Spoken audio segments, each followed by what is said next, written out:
Hubo un tiempo en el que la transición española se tomaba como un ejemplo a seguir por otras naciones del mundo, especialmente americanas, en las que se pretendía ensayar un tránsito de la dictadura a la democracia y no se sabía muy bien cómo hacerlo. Bueno, el rey y algunos otros protagonistas de aquella época en nuestro país fueron galardonados en otros países con más vieja tradición democrática que la nuestra, fundamentalmente europeos.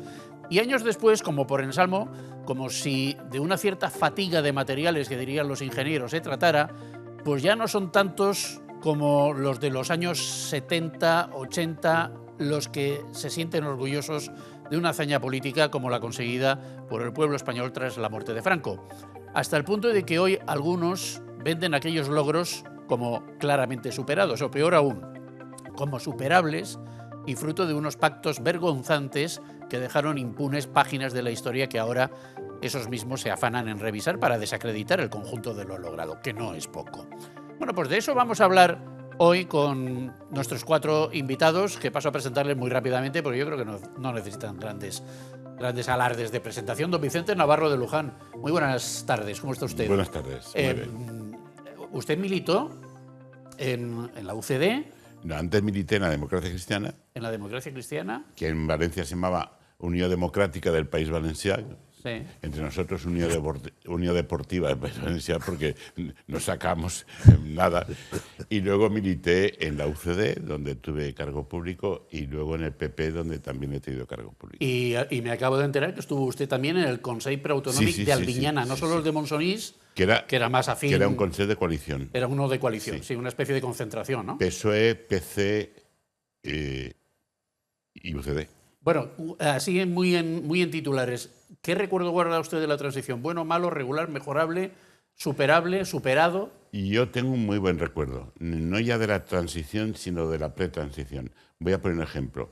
En aquellos momentos, antes de la transición, pues había en Valencia determinadas convocatorias, como las famosas cenas políticas, unas cenas que hacíamos en la Fromagerie au Piano Vert, propiedad de la esposa de Palomares, que fue secretario del Partido Comunista. Bueno, el ambiente era que asistíamos personas de muy diversa procedencia, la sinceridad con la que hablábamos era total, a nadie se nos ocurría pensar que uno de los asistentes iba a romper pues, no el secretismo, sino la discreción propia. En estos momentos, una reunión así necesitaría un escáner para ver si hay micrófonos abajo, a ver quién está grabando al otro. En aquellos momentos no había una relación muy cordial, porque yo creo que había un proyecto común. Y ese proyecto común nos unía a todos, al margen del partido político al que pertenecieras, porque era algo que era un objetivo común. En estos momentos no, en estos momentos... Ahora haremos las comparaciones oportunas, porque claro, es inevitable pensar si queda algo, o plantearse si queda algo de aquel espíritu de la transición tan ensalzado en aquellos años y en los años posteriores. Don Fermín Altagoitia, usted, buenas tardes. Buenas tardes. En la UCD no llegó a estar, pero en el CDS sí, en Unión Valenciana también. En la UCD estuve, pero era de última fila. De última y fila. Ayudé a colaborar porque me pidieron colaboración algunas personas del grupo Los Tácitos de aquella época.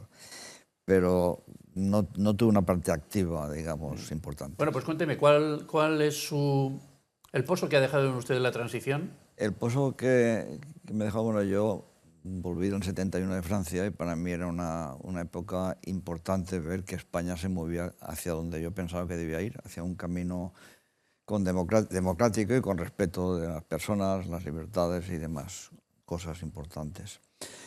Evidentemente, yo para mí creo que fue una transición memorable e importante y bien ejecutada. Otra cosa es que con el tiempo hayas visto que a lo mejor algunas cosas podían haberse hecho mejor, porque también se hicieron cesiones o concesiones que a lo mejor después se paga el precio del momento, pero creo que efectivamente si fue respetada por todo el mundo y aceptada por todo el mundo con honores, fue porque estuvo, creo que, muy bien hecha. Dentro de lo que se pedía. Hay que tener en cuenta que en aquella época habían tensiones sociales importantes, estaba todo el tema de ETA que estaba ahí, los muertos, y claro, los militares que estaban ahí con tensiones, todo eso lo vas sumando y realmente es importante que la gente se sentara en una mesa, hablaran, tuvieran un objetivo común y llegaran a un consenso. Claro, eso es importante siempre. Lo que pasa es Sí, que, lo que entonces pasa se es que consiguió, eso se va perdiendo en la y vida. ahora cuesta más.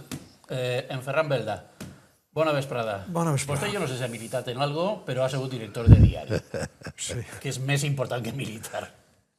I jo tinc jo trobo que el balanç de la transició espanyola és molt positiu. La prova latent és que el senyor Trump està disposat a aplicar el model en Venezuela i si li tinguera alguna possibilitat, que dubte, ho intentaria també en Iran.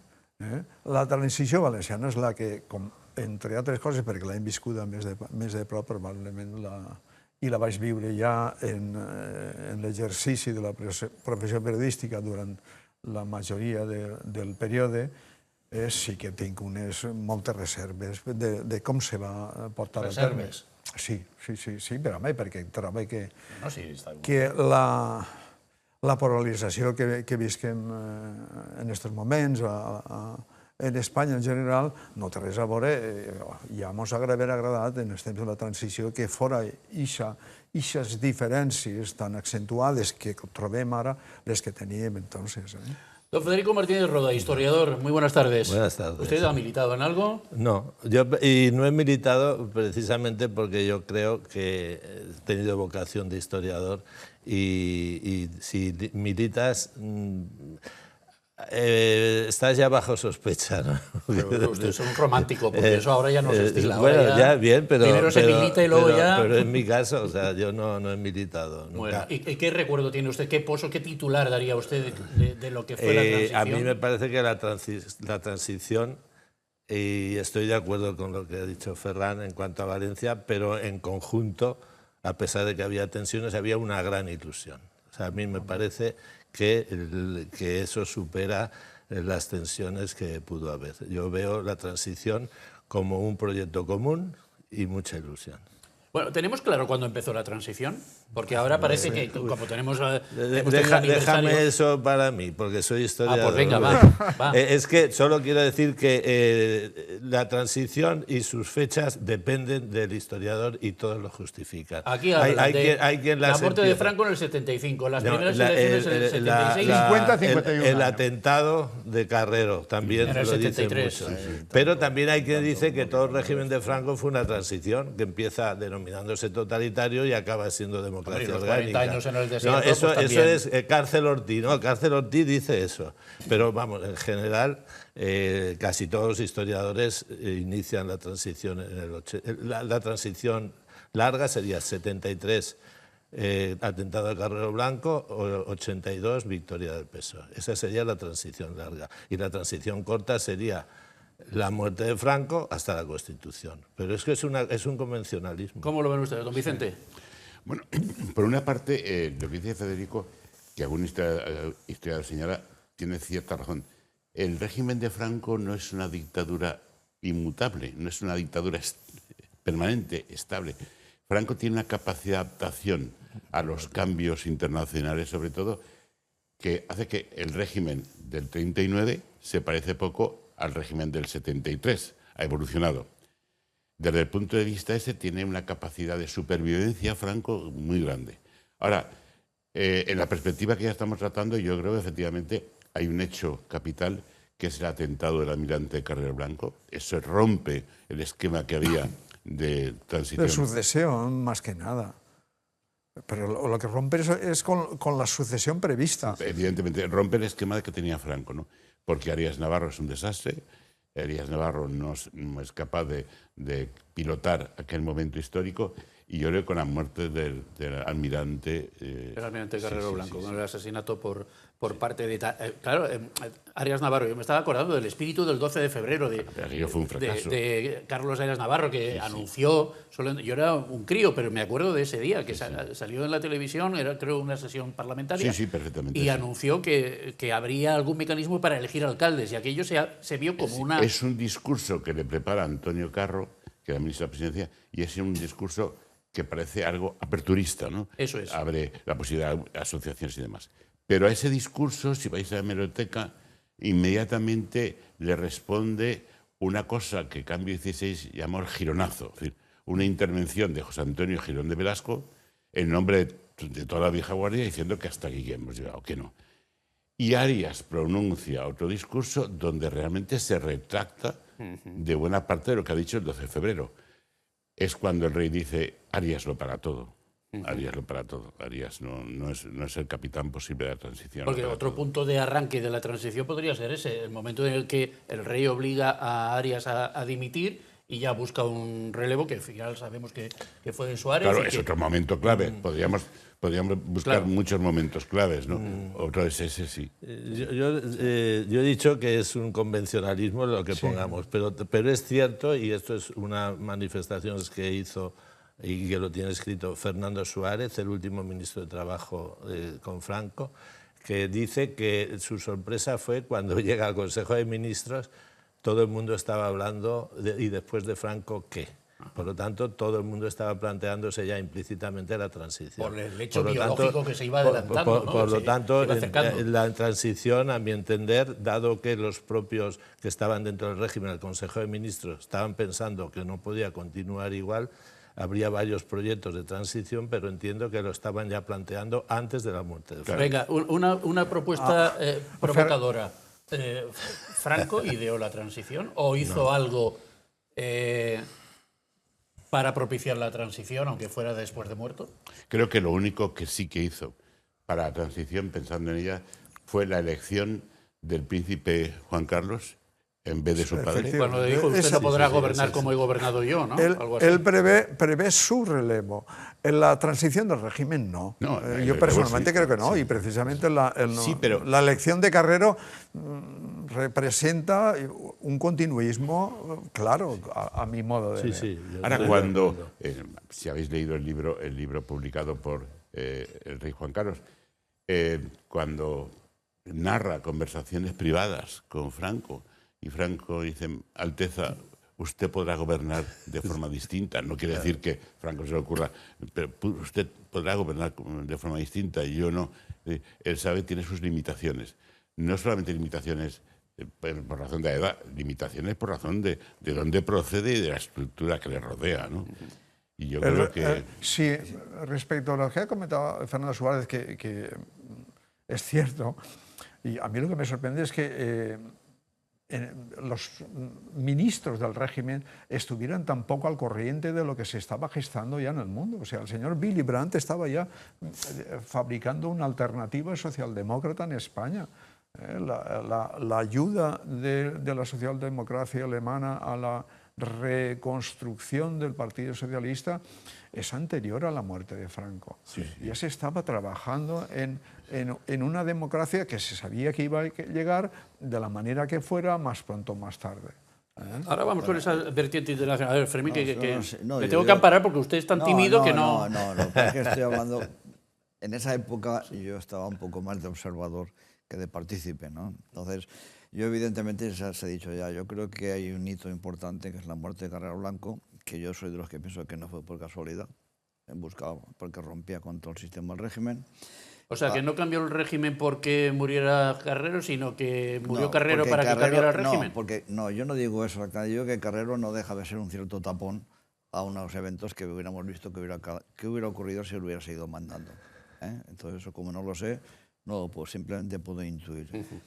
Entonces, luego hay una serie de elementos que se han comentado aquí y yo sigo pensando que también hay otra persona importante, que es Torcuato Fernández Miranda, que consigue en un momento dado el objetivo de apartar, que cuando se aparta Arias Navarro, y se elige a Adolfo Suárez, una persona a la que yo tengo mucho respeto toda la vida, que en ese momento tenía su ambición política, era bastante lanzado y consiguió elementos importantes, como fue la legalización, por ejemplo, del Partido Comunista, que era otro elemento para mí imprescindible dentro de la transición que había que hacer. ¿Torcuato era el ideólogo, el diseñador del plan? Sí. Es el que, digamos, que elabora la ley que permite pasar de la ley a la ley. O sea, si tuviéramos que establecer una cadena de de mando en el proceso de la transición, que sería el rey que le pide a Torcuato un plan y Torcuato le busca un candidato? ¿Sería algo así como eso? Un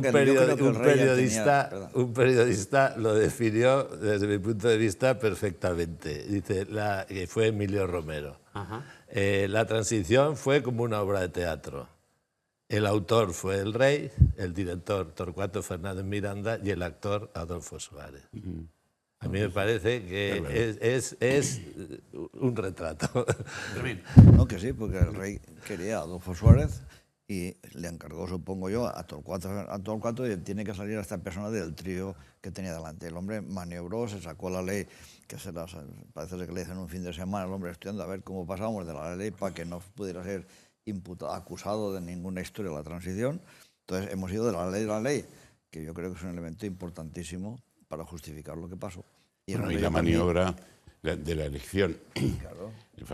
La famosa terna que Torcuato maniobra para que en esa terna esté fijo Adolfo Suárez. Federico Silva, López Bravo y Adolfo Suárez, que se mete para... Y además lo meten con calzador. Sí, es que no lo esperaba nadie. Mirad, el día en que se hace público la decisión del Consejo del Reino, yo estaba haciendo el servicio militar en Madrid y ya estaba metido en muchos círculos de Madrid. Y por la tarde hablo con el obispo auxiliar Ramón Echarren, obispo auxiliar de Tarancón. Le llamo y le digo, por teléfono, desde el cuartel, un teléfono de fichas monedas. Oye, Ramón, qué horror. Dice, es tremendo, ¿cómo es posible que se haya elegido al secretario general del movimiento? ¿Qué pasó de atrás y tal? Y al día siguiente así, vuelvo a llamarle. Oye, Ramón dice, mira, he hablado con Tarancón, Vicente. Su lectura es totalmente distinta a la mía. La lectura de Tarancón, de su arzobispo, era totalmente distinta. Claro, es una maniobra genial, porque es el secretario general del movimiento que conoce perfectamente todas las estructuras, que ha estado siempre mamando el movimiento, director de televisión, que encima cuando se trata de buscar quién va a hacer las defensas en las Cortes de los proyectos, se busca a Primo de Rivera. A Primo de Rivera y a Fernando Suárez. No se busca a alguien de las asociaciones aquellas más o menos. No, se busca a Primo de Rivera, al pariente del mártir. Y se busca a Suárez, a Fernando, una persona absolutamente del régimen. Es una obra realmente es una obra de encaje de bolillos. De lo que sorprende que lo que habéis dicho de los tres, Rodolfo Martín Villa también lo explica, porque digamos que eran los tres sectores principales en ese momento, ¿no? El sector democristiano ya estaba convencido para la transición, no hacía falta convencerlo. El sector tecnocrático también. Entonces, como dice, es que la frase es de Rodolfo Martín Villa, la llave que abriera la puerta de la transición tenía que ser azul. Que es lo que está diciendo Vicente. Y sin embargo, porque divide a la falange. Y nos vamos enseguida a publicidad la primera o al pausa. Movimiento. Pero y sin embargo, la elección de Adolfo Suárez, Ferran, usted como director de diari, va a ser saludada como sí, claro. Qué error, qué gran error, no? Sí, una anécdota que no se me... Efectivament, per un altre que tampoc havia endivinat lo que venia, que és lo sorprenent. En els sectors més pròxims al poder en aquells moments. Jo, de tota manera, vull recordar un fet que no se mos pot passar per alt. Efectivament, l'espírit del 12 de febrer sembla obrir un període de suavització que es trenca en el setembre del 75, quan hi ha 5 afusellaments. El règim arriba al final en plenitud de forma dictatorial.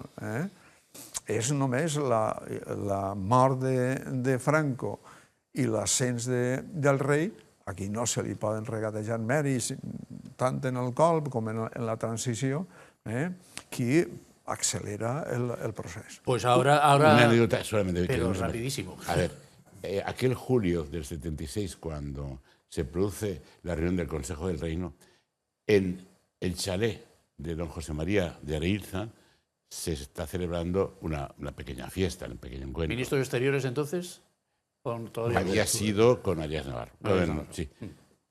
Resulta que hay una reunión de amigos, unas copas, porque están celebrando lo que creen que va a ser la presencia de Ilza en la terna. Lo sé de primera mano porque uno de los que está es íntimo amigo mío que se llama Marcelino Oreja Aguirre, que había subsecretario con AICE. Y estando allí, tomando ya, bueno, celebrando que Areilza va a ser, evidentemente, el hombre más abierto, estando allí, llega la noticia de que el candidato es Suárez. Y se quedan todos atónitos. Areilza y Fraga, que sonaban mucho como los dos grandes... Alternativas, los alternativas, posibles. sí. Bueno, vamos a publicidad, que si no me van a buscar a mí la alternativa. Y después seguimos, que esto está cobrando velocidad. Venga.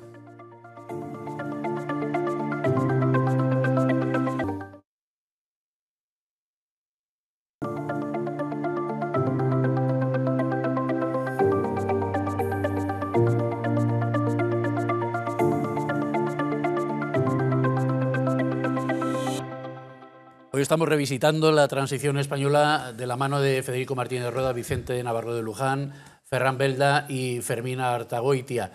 I jo l'he escoltat dir al senyor Belda ara durant la publicitat que Adolfo Suárez va ser com una Delcy Rodríguez del moment. No, la Delcy Rodríguez és la Suárez que ha triat Trump. No, segurament no l'ha triat Trump perquè ell no lleig i no relacionaré els atacs que ha fet a Pedro Sánchez i a Espanya perquè estiguera, no vull dir perquè estiguera familiaritzat en la transició espanyola, sinó perquè algú vull dir, el que sí que centra la transició espanyola és un sistema de transició en dictadures, com molt bé has comentat al principi, que s'exporta i s'utilitza i està molt present en el món. I per això sí que crec que absolutament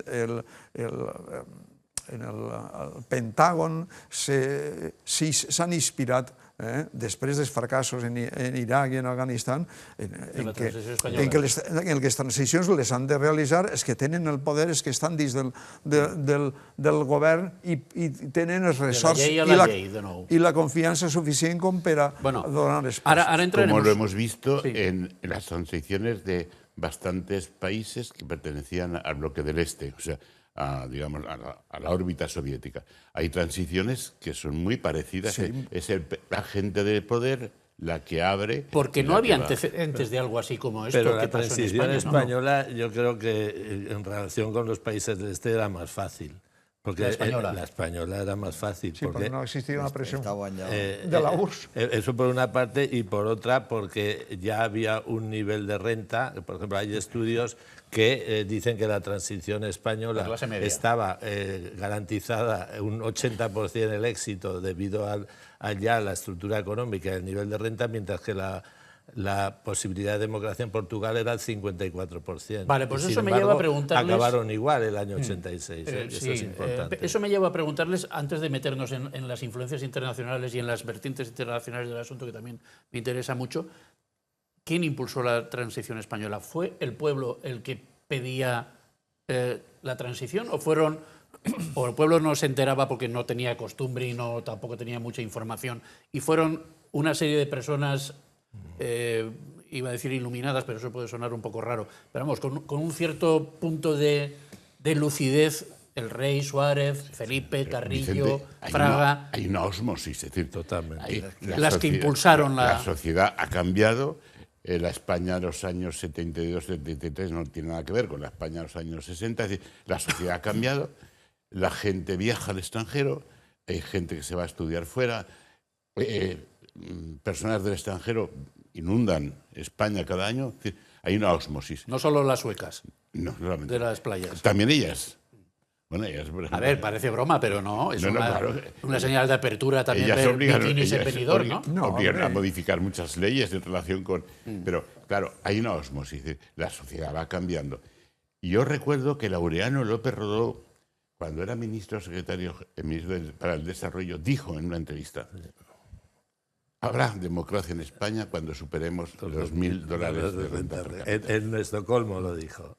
López Rodó. En Estocolmo. Que evidentemente una sociedad que ha cambiado La sonrisa no del puede régimen. resistir en fin, el corsé de una dictadura como aquella. Fermín, es que muchas veces nos planteamos eso. ¿Fue de arriba abajo o de abajo arriba el impulso para la transición? Fue de arriba abajo, de abajo arriba y de fuera adentro también. Es decir, es que hay que tener en cuenta, lo he dicho antes, Ferran, que Alemania ya estaba preparando con fondos, lo que fuera, ayudar. Es decir, o tú te integrabas dentro de la estructura internacional y para eso tenías que ir. Había una necesidad de estar en la OTAN, había una necesidad apremiante las de presiones, formar parte de Europa, de ingresar en la comunidad europea entonces. Pero yo Tú sabes quiero las presiones, sacar, cuando tú sabes acabe, las Fermín. presiones internacionales que hubieron cuando el tema de OTAN sí, OTAN no, el Sáhara, es que aquí hay toda una serie digamos, de popurrí de situaciones donde todas fueron convergiendo afortunadamente a un punto que salió bien la Hombre, la del Sáhara sí pudo tener alguna influencia, la de la OTAN ya fue un poco posterior, ¿no? Sí, posterior, pero es igual todo va derivando de la necesidad de que España se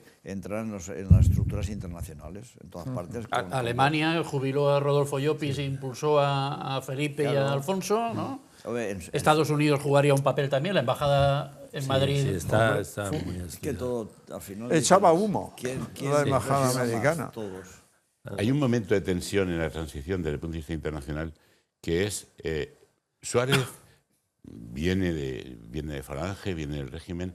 Suárez es una persona con tentaciones tercermundistas, es decir, no alineado.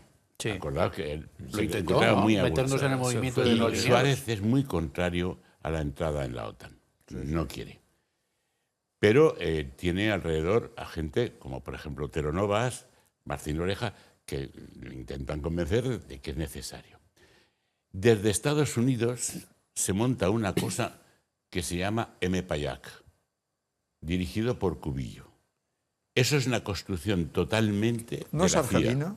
Totalmente de la CIA. Claro. Es una amenaza. Es decir, oigan ustedes, que como no entre en la OTAN veremos qué pasa con Canarias. Y en el momento que Suárez hace una declaración diciendo vamos a entrar en la OTAN, nuestra voluntad es entrar en la OTAN, Cubillo sufre un atentado que lo deja fuera de circulación. Se acaba el es independentismo además, canario. Atentados han habido y hay gente que desaparece porque son obstáculos en un momento dado. Pero el CDS hizo campaña por OTAN, no. O sea, que Suárez no quería la OTAN. Pero Felipe González tuvo que entrar en la OTAN, pues no había mercado común. Pero es que lo que buscaba Suárez era países no alineados, Sí, entrar en el movimiento de países, efectivamente. que era Libia, Suárez- no sé quién, ¿no? Era Egipto. Suárez era contrario a la OTAN absolutamente. Otra cosa es que en un momento dado de su situación de la OCDE, pues tuviera que decir de acuerdo. Pero luego en el CDS, Efectivamente. la campaña del referéndum de la OTAN, CDS hizo campaña en contra. ¿Y qué papel jugó? Es que Los del otro lado. No, es que por acabar el exterior, yo creo que Claro, es que quiero seguir la el sombra de Portugal es decisiva para que todo se produzca como estamos diciendo. Lo que no quieren las potencias occidentales es que en España ocurra lo mismo que en Portugal. Y entonces lo que hacen es apoyar al régimen porque alguien que fue muy anti-régimen de Franco fue Schmidt, el canciller alemán, y entonces está de canciller y él empieza a enviar o a mandar enviados para favorecer la transición, aparte de apoyar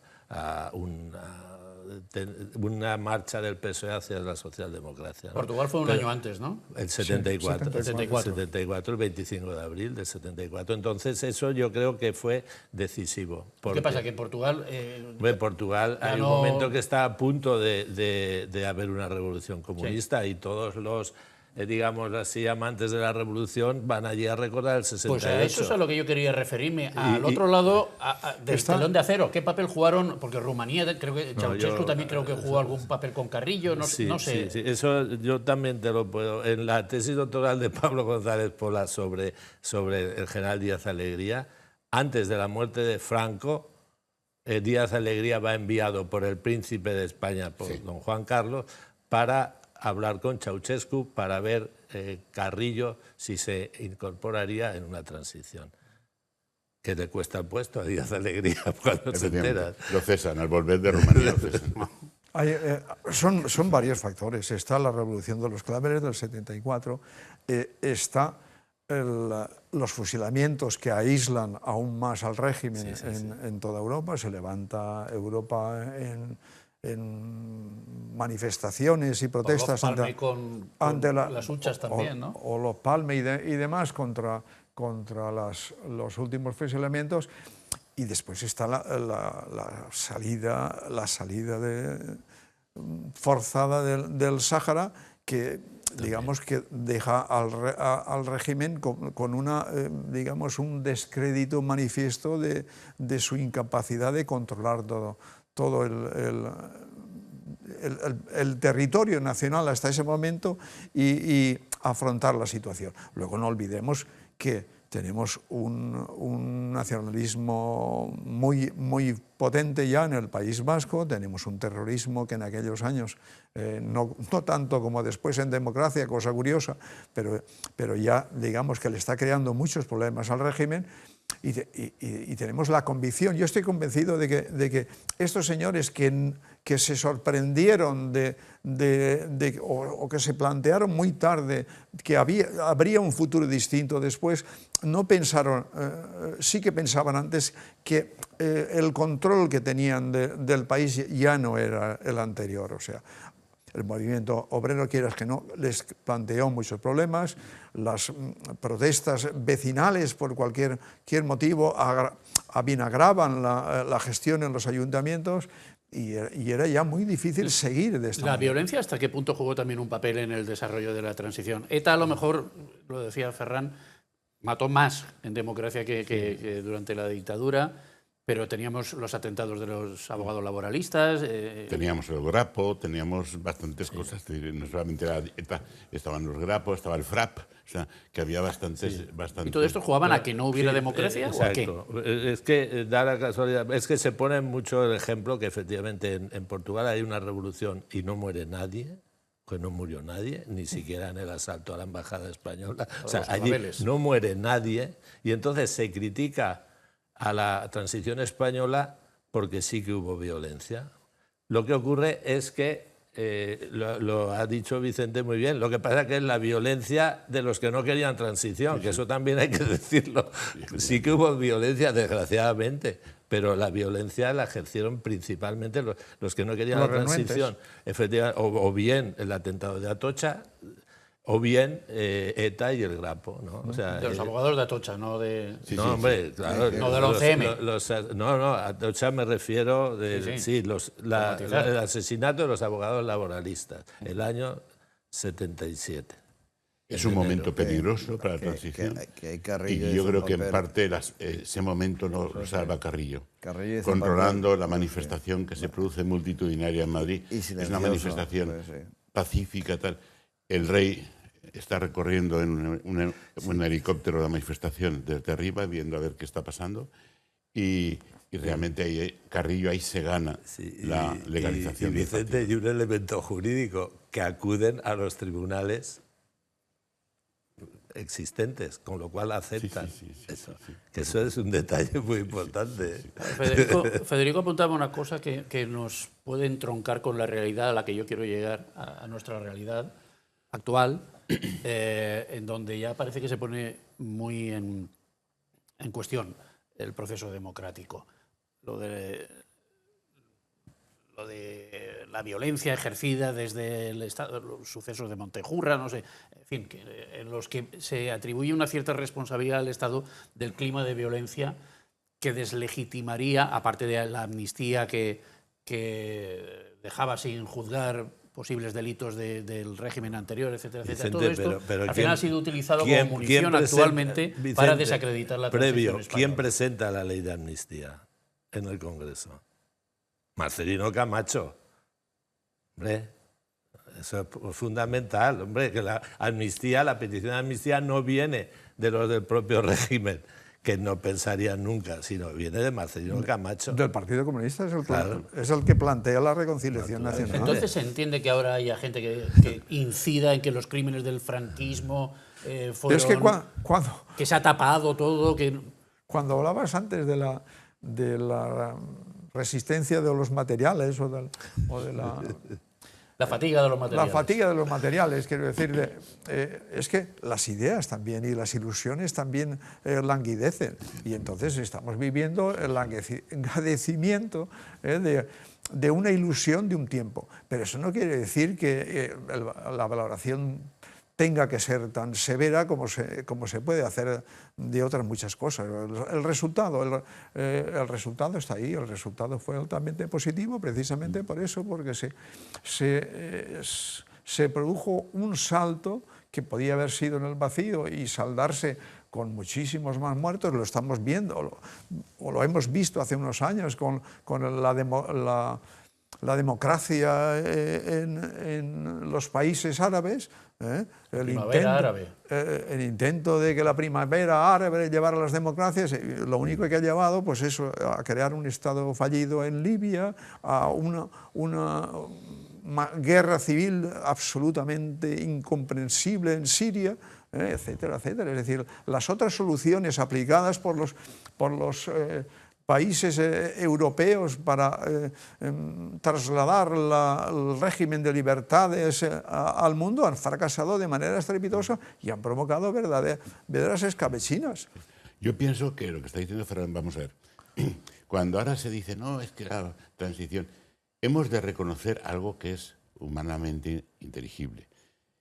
Una persona que tenga 30 años, 35, 20 años, no puede estar viviendo la transición con la pasión que vivimos nosotros. Esto es una especie de, no sé, es como una relación en matrimonio. La pasión va decreciendo, es decir, no es la misma pasión al primer año de matrimonio que cuando lleva 25 años. Entonces es normal que no estemos en esa situación de ilusión constante que podríamos estar en los años 79 y 80. Y además, aceptando que la transición fue un gran logro, no dejó de tener sus problemas y sus fallos. Yo creo, por ejemplo, que uno de los fallos de nuestra Constitución es que el título octavo no se acabó, se quedó abierto. Es decir, el de las autonomías. Sí, el artículo 150 no cierra el proceso, lo deja abierto sine die, porque el artículo 150 dice, no obstante lo establecido en los artículos anteriores, competencias exclusivas del Estado, mediante ley orgánica se podrán transferir estas competencias a la comunidad autónoma. Con lo cual, el texto constitucional queda abierto sine die. Si ahora decimos, ¿se puede transferir los aeropuertos? Sí, artículo 150, ley orgánica. ¿Se puede transferir los puertos? Sí, o sea, todo. Ese artículo, que fue muy criticado en su momento por Emilio Attard, ese artículo deja el tema territorial sin cerrar, pero dejas de encerrar mientras el artículo 150... Pero ahí entramos claro, una cosa es la transición y otra la Constitución, aunque vayan de la mano. Las críticas a la Constitución son de toda la vida, empezando por el título octavo y acabando por cosas diversas, incluido, por ejemplo, lo del derecho a la vivienda que no se cumple. O sea, críticas a la Constitución las ha habido independientemente de las críticas a la transición, que es a lo que yo voy especialmente hoy, y sin perjuicio de que ustedes me deriven a otros sitios. Pero no sé, ¿tiene sentido, Fermín? Una cosa es valorar cosas concretas de la transición que se hicieron mejor o peor, pero revisarlas hasta el punto en que algunos pretenden que se revise. Vamos a ver si en estos tiempos. Si allí en la transición hubo un acuerdo global, como se ha dicho, o sea, amnistía, tal, pues son temas que la gente que está gobernando debería respetar. Tú puedes criticar, pero debes asumir, porque en este momento yo creo que lo que no se quiere es asumir lo que pasó, que es cosa distinta. Yo puedo estar en desacuerdo con algo, pero tengo que asumir que eso permitió que llegáramos donde llegamos. Todo lo que es en la vida, todo es mejorable, evidentemente. Dicen que lo mejor es enemigo, lo perfecto es enemigo de lo mejor. Es decir, tú has hecho una cosa que está bien hecha, podría hacerse mejor, seguro. Como ha dicho Vicente, el artículo ese abre una puerta que en un principio en las autonomías creo que eran 6, si no recuerdo mal, lo que se preveía hacer. 6, si no me equivoco.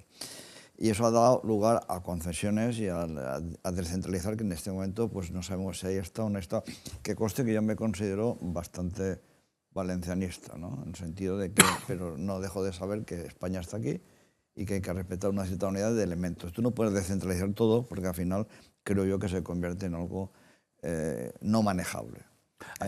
Tú tienes, Valencia, por ejemplo, pagamos un precio derivado del golpe de Estado de Tejero, del intento, donde Arias Salgado y Guerra, no, Abril Martorell y Alfonso Guerra acordaron el tema, se frenó, y Emilio Attard frenaron el tema de Valencia, y nos vinimos por la lotrava, de donde viene la mala financiación y todos los temas que estamos pagando. Fuimos relegados. Por la vía... Se había votado se El había 143. aceptado. 143, Sin embargo, que era la segunda vía. Andalucía, que no cumplió los requisitos, le dieron la transición por la vía rápida. Nosotros tuvimos por la otra vía. A partir de ahí, pues la cosa se ha ido haciendo pues un poco en plan de parche. Ahora, en el tercer bloque del programa, quiero hablar de la transición en la Comunidad Valenciana también, para que me apunten ustedes. Pues antes de acabar, antes de entrar en la valenciana, yo quería comentar una cosa. Démonos cuenta que los regímenes se desgastan. En el año 1876 se hace una constitución de consenso, que es la única junto con la actual de toda la historia de España, que a los 40 años, ¿qué ocurre?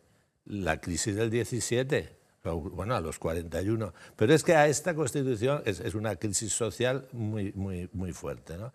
Pero, ¿y qué pasó 40 años después de la Constitución del 78? A los 40 años justos, todo lo de Cataluña, una crisis territorial que puso en cuestión la propia existencia del Estado. Pero eso no tienen la culpa los que hacen la transición. Eso son consecuencias. Porque ni habla mal de cómo se hizo. Ni habla mal de cómo se hizo, simplemente es que las tensiones son otras y la generación es la siguiente. Yo quiero que me hablen ahora, después de publicidad, aparte de cómo se vivió la transición en la Comunidad Valenciana, del espíritu de la transición, que es seguramente lo más conocido de la transición por las generaciones que han venido después, y tampoco estoy muy convencido de que sea demasiado conocido, pero lo abordamos enseguida.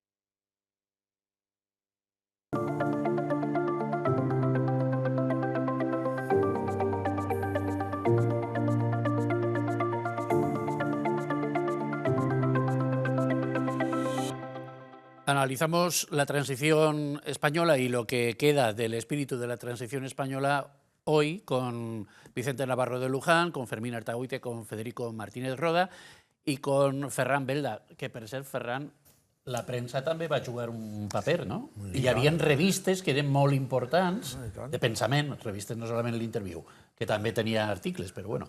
Estic pensant en Cambio 16, Triunfo, no sé. Cuadernos para el diálogo.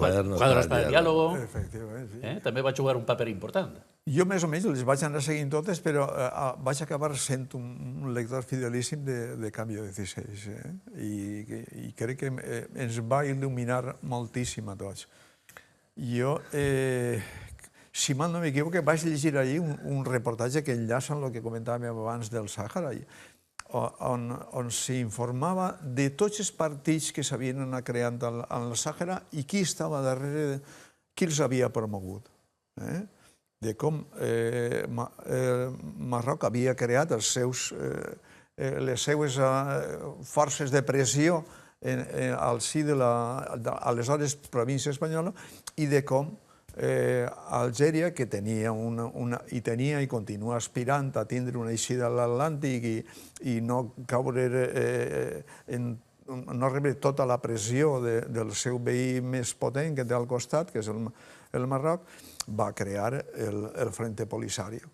Jo no sé, els partits democràtics espanyols sembla que no van llegir allò quan consideren que el Frente Polisario, que ha demostrat ser una calamitat com a gestora, continua representant a un poble que no ha tingut opció de votar democràticament, etcétera, des d'aleshores, des de la... Ahora que se habla tanto de la legalidad internacional, hay un mandato de Naciones Unidas para que se haga un referéndum en el Sáhara, que se lo han pasado por el forro durante... Sí, però los primeros el Polisario.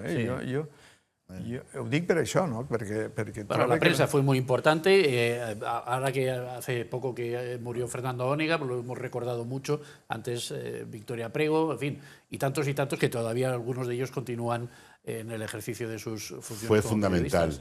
Y hablando, como hablábamos antes, de cuándo se inicia la transición, para mí hay un tema clave, que es la aprobación de la ley de Fraga, la ley de prensa de Fraga. 66, ¿no? Sí, 66. Porque resulta que hasta ese momento la ley de Fraga no establece la libertad de prensa, no, pero hasta ese momento cualquier publicación pasaba por censura previa. A partir de la ley de Fraga, tú te arriesgabas a recibir una multa o un secuestro, pero la publicación podía salir, que hay una diferencia enorme. De hecho, a partir de la ley de Fraga empiezan a florecer muchas publicaciones, no solamente Cuadernos para el Diálogo, que es un hito, empiezan a aparecer la revista Triunfo, Cambio 16, Guadiana, es que hay una cantidad inmensa. Y revistas de humor, Papus y... El Papus. Por cierto, Hermano Lobo. una cosa que no te... y a mí me llama mucho la atención la crisis de la prensa de humor de España, que tenía una gran tradición y ahora no existe nada más que alguna cosa. O sea, la prensa es fundamental, porque va abriendo, poco a poco va abriendo. Hay una anécdota que me contó Ruiz Jiménez, y es la siguiente.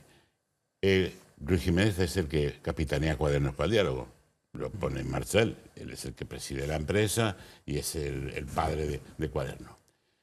Además, como decía Emilio Romero, bajo el paraguas romano de Ruiz Jiménez, Cuadernos para el Diálogo es la revista que más sistemáticamente ataca al sistema. Eso es textual de Emilio Romero. Bueno, pues resulta que en uno de los encuentros de Franco, ya de Ruiz Jiménez con Franco, cuando le iba ya a dimitir su cargo de consejero nacional permanente y tal, me cuenta Ruiz Jiménez que Franco le dijo que sería interesante que en la valija diplomática fuera una suscripción a Cuadernos. Ante el estupor de Ruiz Jiménez. Sí, para que vean por ahí lo que se publica aquí. O sea, eso me lo dijo don Joaquín, que me estaba viendo de y efectivamente, en la valija diplomática, todas las embajadas, iba una suscripción de Cuadernos para que pudiera la gente, bueno, que ahí escribían pues gente tan distinta pues como Tezanos o como... Tezanos es el del CIS de ahora. El del CIS. Sí. Peces Barba. La prensa es fundamental en el periodo de la transición. Sin ella creo que no estaríamos... Por lo que a la Comunidad Valenciana se refiere, fue fundamental. Tan fundamental que yo... publicaba esta semana un comentario que lo podía haber hecho extensivo a algo que parece una butad, pero es que yo creo que la transición en la Comunidad Valenciana ha terminado estas fallas. Estas fallas. Estas fallas, y te lo diré, y explicaré por qué.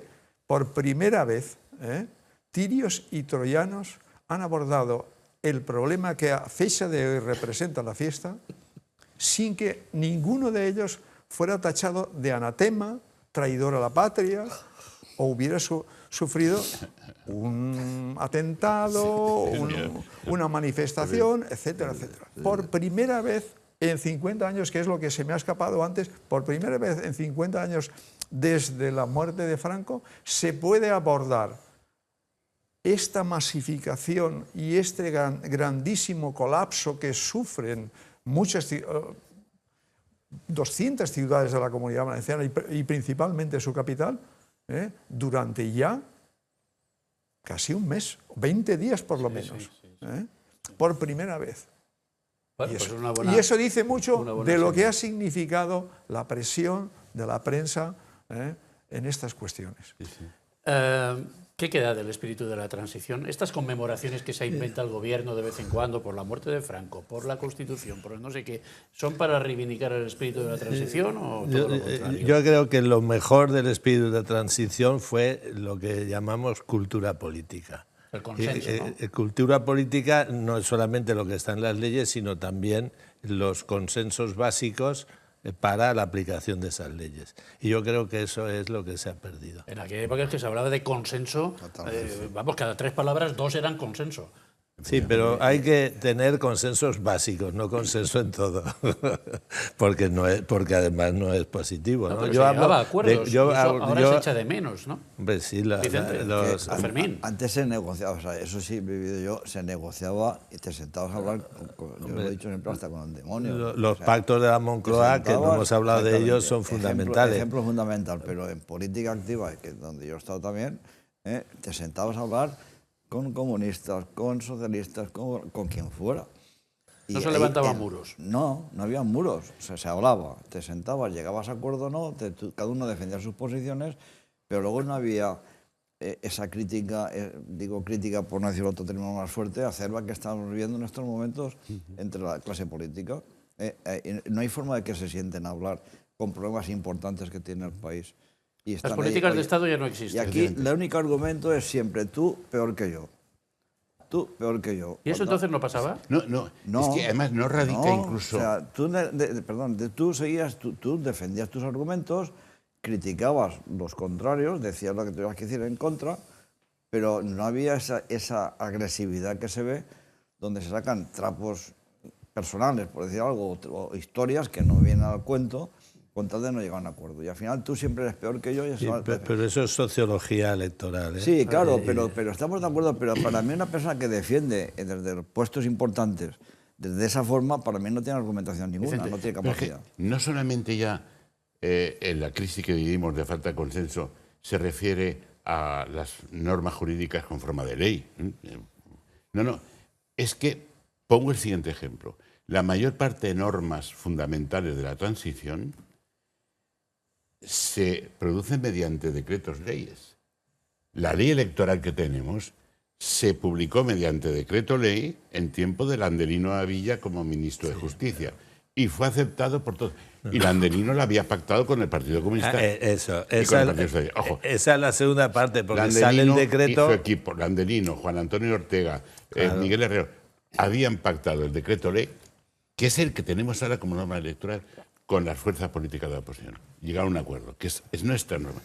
En estos momentos es que ni es posible pactar un decreto ley, no ya de esa altura, sino de algo más, digamos, más cotidiano. No, hay una ruptura del diálogo brutal, que yo creo que es una ruptura del diálogo que empieza como metodología política con Rodríguez Zapatero.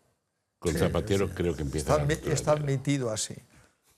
De todas maneras, yo porque habíamos girado hacia había girado el debate hacia la Comunidad Valenciana. Yo insisto en lo que he dicho antes. Sí. Esa camaradería y esa armonía y esas posibilidades de diálogos y demás que hemos mencionado que ocurrían en España, en la Comunidad Valenciana no existieron. ¿Fue distinta la transición en la Comunidad Valenciana? O sea, bueno, dígame. En la transición, o sea, hubo debates muy duros, pero que en la época... Debates muy duros y 60 y tantos artefactos explosivos y decenas y decenas de agresiones. Que sí, o sea, estoy de acuerdo. Pero, a ver, delimíteme un poquito. ¿Transición española en la Comunidad Valenciana o batalla de Valencia o lucha estatutaria? Cuando empezaban... Es que, digamos que...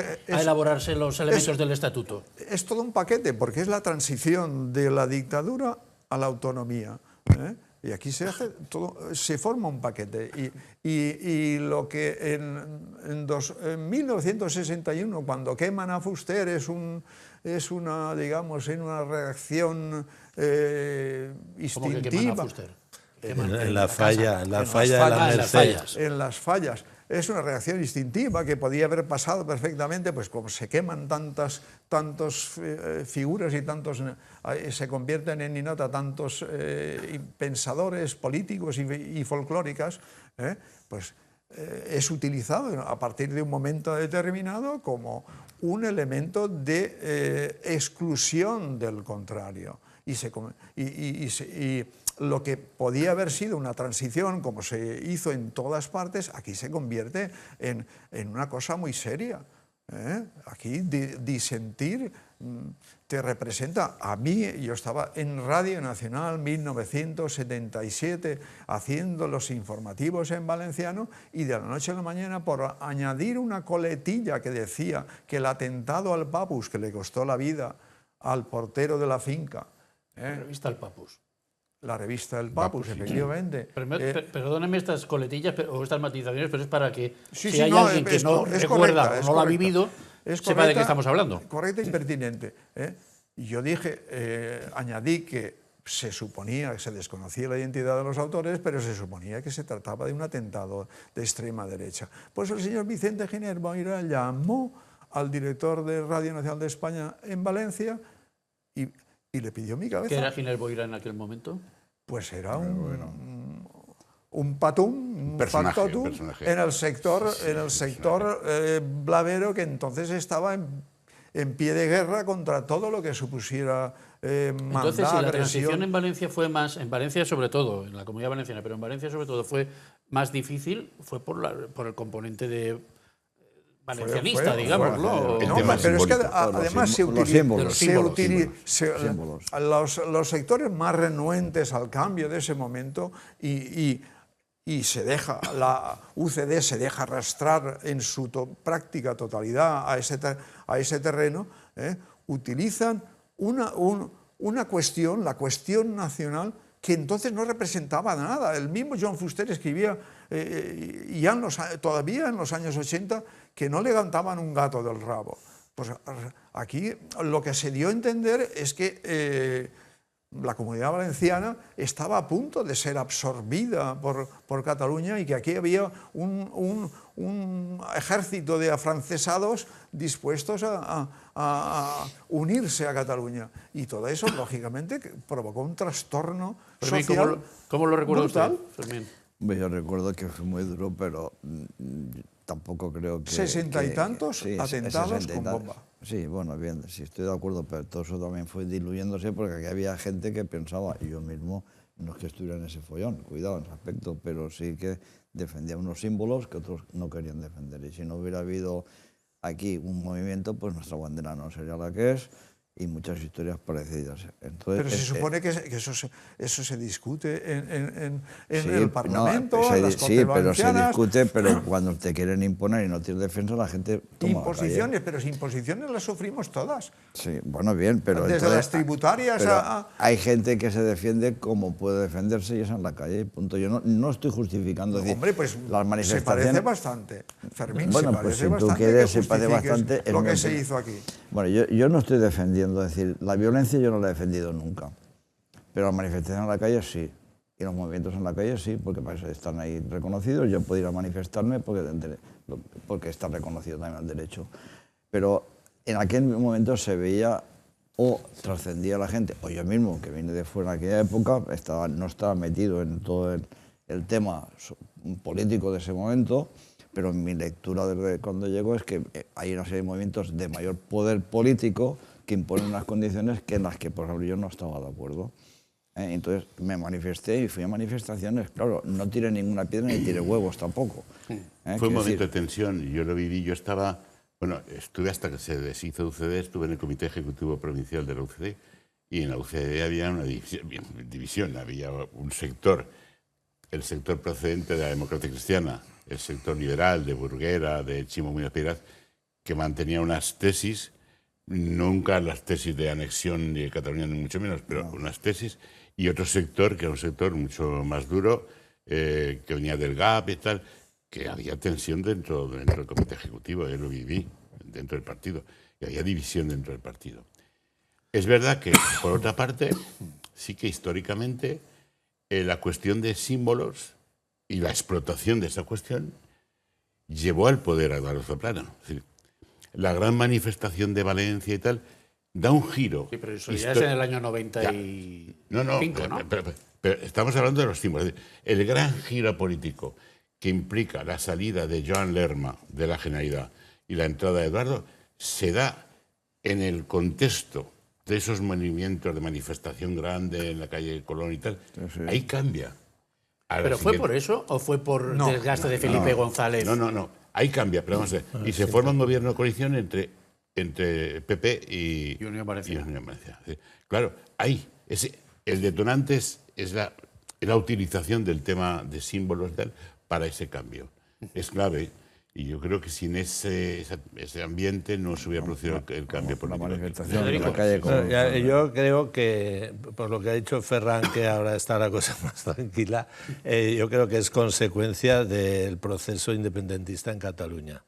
Porque eso, vamos, que Raimon dijo claramente que no estaba de acuerdo, ¿no? Entonces, eso quiere decir que todas las ideas que había como consecuencia de que la cuatribarrada estaba en la Diputación, estaba en el Preconsell, etcétera, etcétera, sin haberle preguntado a nadie, aunque es cierto que habían llegado allí, pero esos cambios de símbolos que fueron los que en parte, porque era una cuestión de símbolos, digamos, vició las relaciones entre valencianos y estableció fronteras invisibles.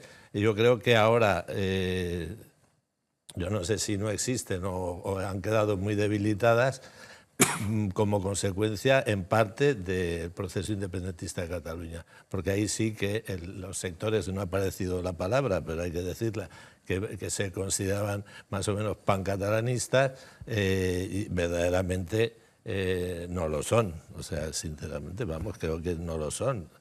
Sino que, y entonces, claro, aquellos que veían el peligro de posible anexión, que sí que lo veían, aunque existiera o no que fueran débiles, porque yo he hecho un estudio sobre los votantes, la sociología de los votantes, de el no en la ley para la reforma política, y me sorprendía que casi todos los procuradores valencianos votaron que no.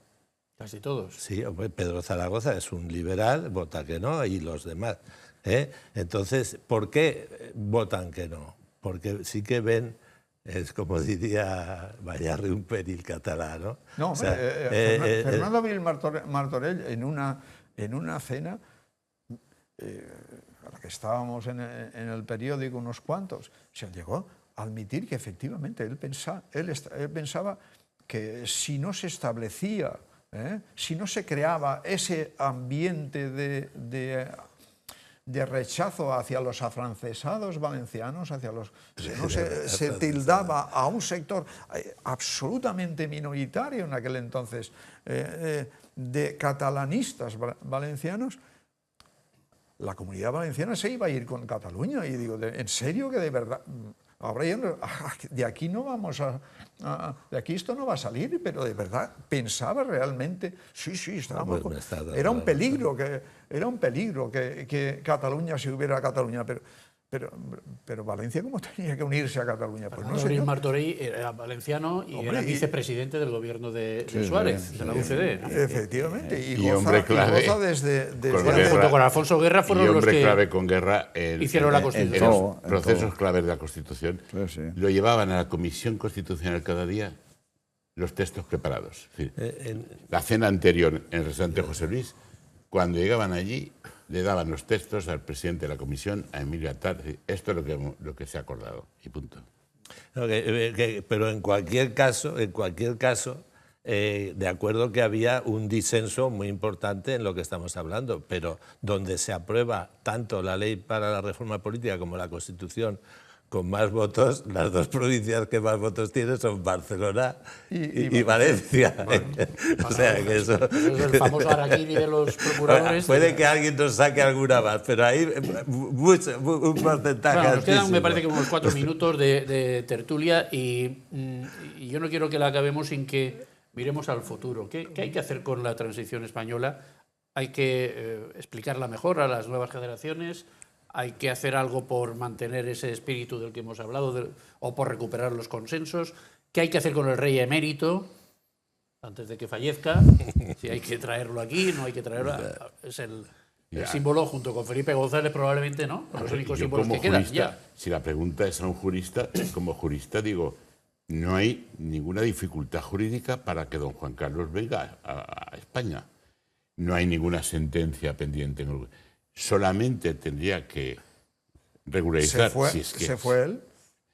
Solamente tendría que regularizar, si es que lo tiene que hacer, el tema fiscal, pero desde el punto de vista jurídico no hay. Y desde el punto de vista simbólico de todo esto que estamos hablando, de dignificación o redignificación de la transición, y digo lo del rey, pero digo todo lo demás, la escuela, yo diría, el rey, los consensos. A mi juicio, no debería morir fuera de España, sería un baldón.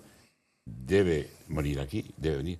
Pero también es verdad que como contraprestación y con todo respeto se le tendría que pedir que fuera prudente. O sea, que venga pero que sea prudente. Y Lo se digo, regularice, como se le ha dicho desde la Casa del Rey. prudente. Vente. Puesta en que- esa Bueno, situación. después del libro yo creo que ya no le cabe mucho más. Es ¿no? que, Ferran, eso es importante. Es decir, el problema es que él debería volver a España, creo yo. No se le puede negar los méritos que hizo. Tampoco se puede dejar de criticar, entiendo, desde mi punto de vista, determinadas acciones que no debía haber hecho. Pero lo que está claro es que ha sido rey de España, ha sido artífice de la transición y merece el respeto de que esté aquí.